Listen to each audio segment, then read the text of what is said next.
All right, we're now talking with Coach Emliee Dunton. She is the head coach at Hollins University. It's good to have you on the show, Emily. Thank you, Brian. I'm excited to be here. Um, so uh, we'll go back early on in your days. If you can remember, your dad was the head Mm. basketball coach at Liberty University, and I'm curious what it was like to be a child growing up with a dad who is a Division I head coach. Um, so tell me a little bit about that process. Well, that's kind of what I remember most about my childhood. I kind of now I laugh the older I get. I say that my dad kind of brainwashed me. So again, I grew up in the gym, no matter where he was coaching, and I just really fell in love with the team aspect, seeing his players compete and get better, and then also myself being able to go into the different college gyms and get up shots. I've been blessed to meet a lot of people with diverse backgrounds due to dad being a college basketball coach. And so I just really loved the competitiveness, the camaraderie, and all of the people that I met throughout his college years at such a young age. So, yeah, looking back on it, it was definitely some of my favorite childhood memories. When Liberty made the dance, which was a massive deal, Mhm. and the success your dad had, were you able to go on that trip? Yes, I was. So when he made the big dance, he had been an assistant coach at Binghamton University a few years prior before accepting the head coaching job at Liberty. And so our some of our best friends still lived in New York, and they were picked to play in Buffalo. So I definitely remember that going up there, the cop cars. I think for 2 days straight, Dad was just answering phone calls from different news outlets, congratulating them, getting interviews. And so it was definitely a really exciting time. He had a lot of seniors that year that kind of had came in, or I think they were junior college transfers. And so it was a really exciting time. I just remember for everyone who was a part of the Liberty program. And then to be able to see Dad turn around the program in such a short amount of time, it was a lot of excitement. That's awesome. So now into your playing days, you had a pretty good career at Brookville, and Coach Dyke, I believe, was your coach at the time, and I think he's had a little bit of influence on you.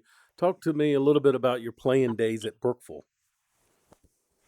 Yeah, so looking back at it now, I really can't believe how talented of a group we were for just the school around, Bedford, Lynchburg area. And at Brookville, we had 5 Division I players on the team at one time.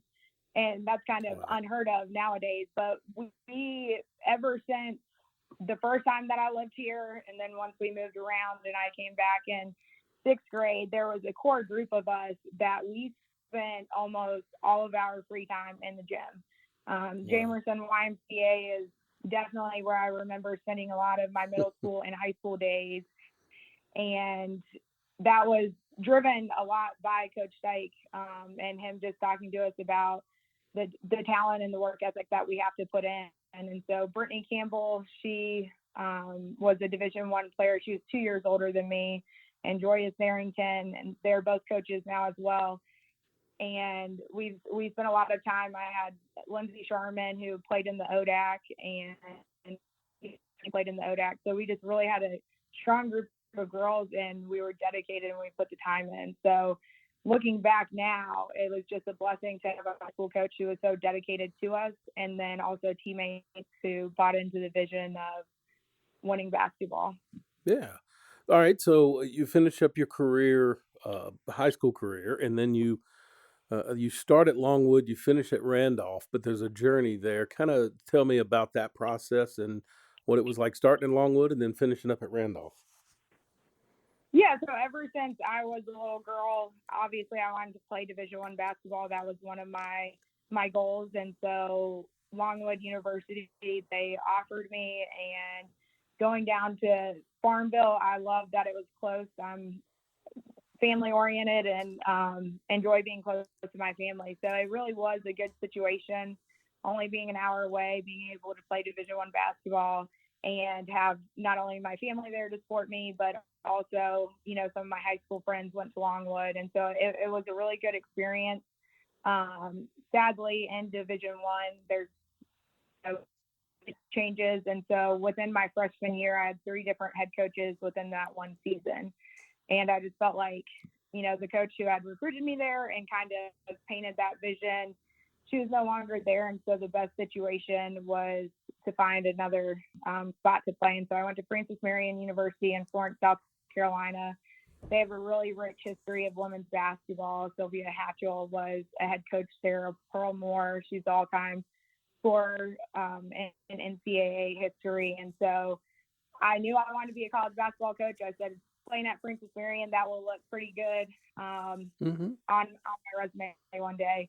But it ended up, once again, not necessarily being the best situation. And so I was blessed to come back and play at Randolph College. My high school coach at the time, Paul Baldwin, he was an assistant when I was at Brookville in my playing days. And so he was an assistant at Randolph College. And I just really fell in love with the small liberal arts school and being able to play in Lynchburg, be able to have my family at the games. And so that kind of gave me a different aspect of college basketball because all I knew was the Division I lifestyle based on my dad. And I really love that in Division III, you're there to become the best person, and it's not just solely on the athletics. And so my professors were awesome. I was able to graduate still in 4 years after attending 3 different universities. Wow. And so my college days were definitely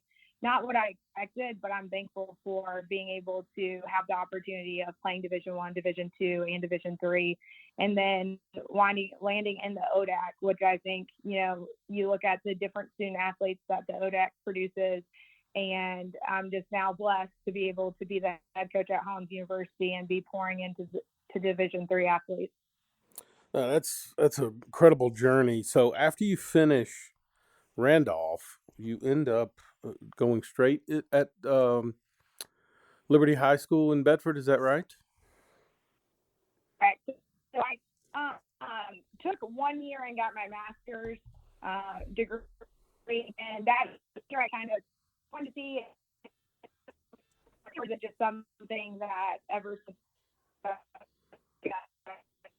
I really enjoyed the teaching aspect of being at Randolph College with my professors. And so I just took time to kind of see, is this really what I want to do next step in my life? Is it basketball? Is it just going to be teaching? Mm-hmm. And so during that year, I kind of realized, yeah, basketball, I definitely want it a part of my life. And so I'd applied and got the position at Manita Elementary. I taught 3rd grade, and then people kind of said, hey, the head varsity job is open at Liberty High School. And so I was blessed enough that my principal at the time, even though I was outside of the Liberty zone, they allowed me to be the head coach at Liberty and teach 3rd grade in the Stanton River zone. Now you had a pretty, while short, a pretty incredible high school coaching career, I thought. Winning the conference twice, is that right? We went to the conference championship twice against Coach Dyke. That's right. We never won it, but we made it to the conference championship. So then you get the phone call to go Division III and coach at Holland. So kind of, when that phone call comes in, is that, what's the excitement like there? You're going from, really, you haven't had an assistant job. You go to the high school level as a head coach, and you were very successful at it. And now you get to make the jump to D3. Tell me a little bit about that phone call and, how that process looked. Yeah, it was really exciting. It was something when I first got the phone call in August, and a few of the head coaches in the ODAC said, "Hey, Emily, the Hollins job just came open.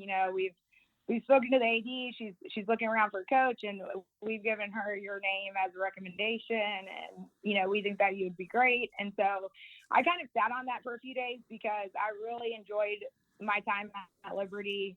I had my senior class was Mm-hmm. the girls that were freshmen when I started, and so it was one of those things that I did think about it of, do I actually want to apply for this job? Is this something, next step in my life that I want to do?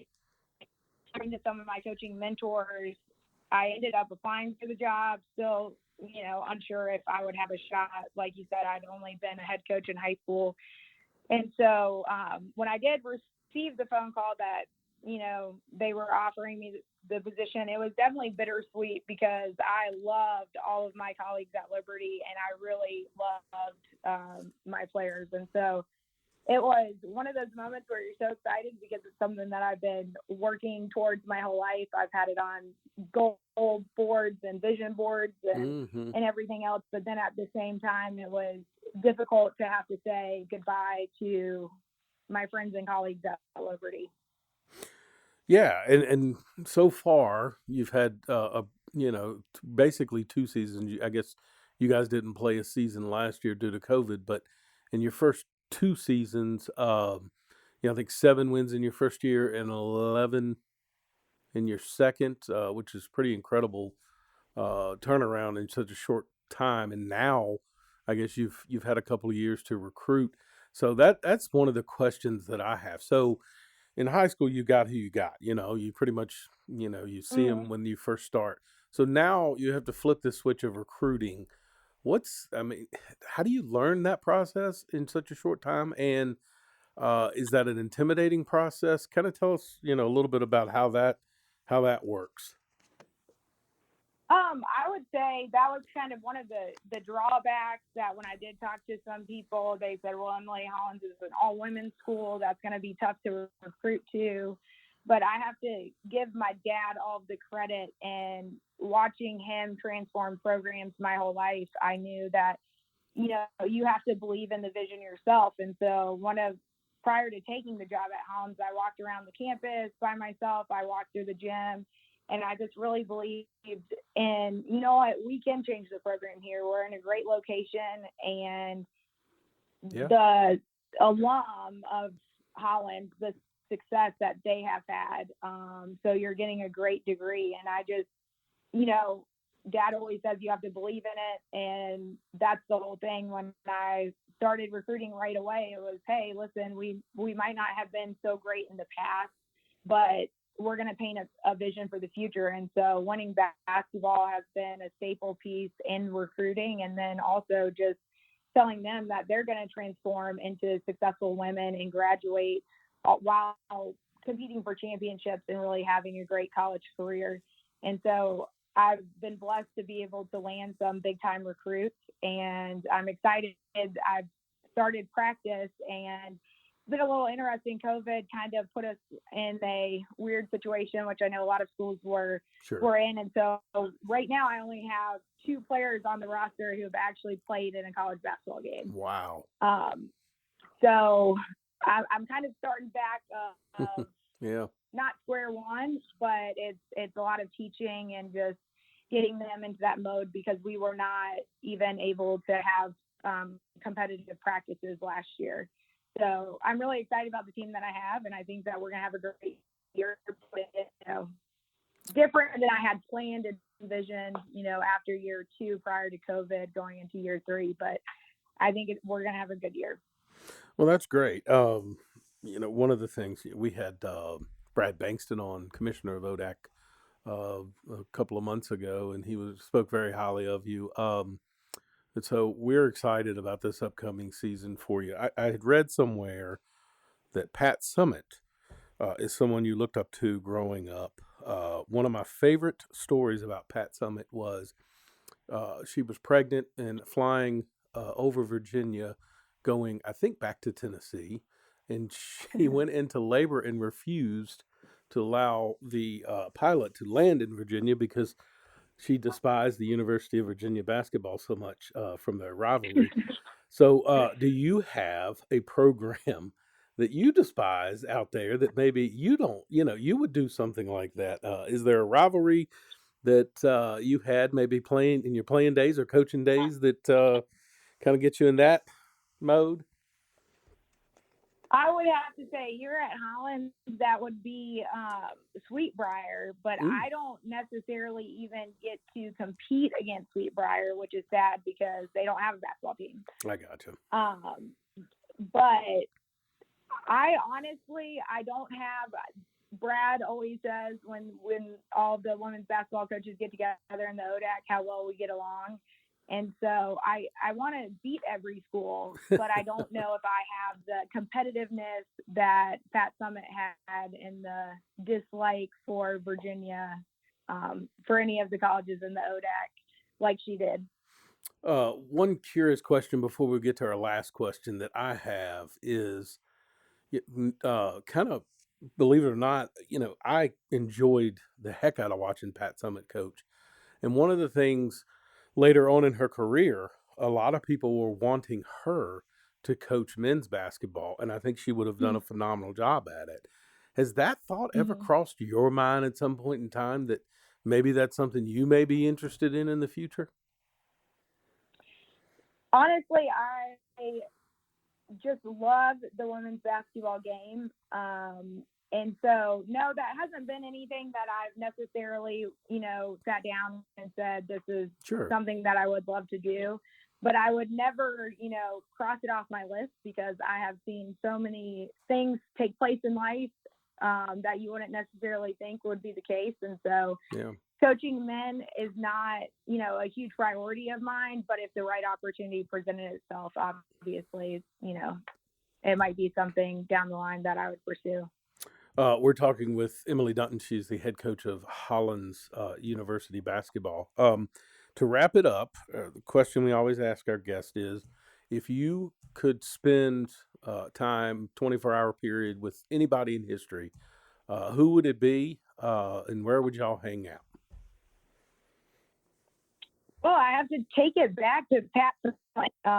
Yeah, If I could choose anyone, especially for a women's basketball coach, I think she, looking back at all that she accomplished, and obviously she was the head coach in her early 20s and truly transformed the game of women's college basketball. And so I would love to spend the days with her and just kind of pick her brain and see exactly the challenges that she had, and then the successes she had, and what she believes are necessary to have a successful program. Obviously, I've read a lot of her books, and I would like to spend it probably hang out with her in the Tennessee Vols gym, just yeah. because obviously that's where the magic took place. Mm-hmm.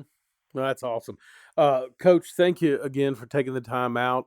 Good luck this season, and we will touch base with you in the future. Thanks. Absolutely. Thank you.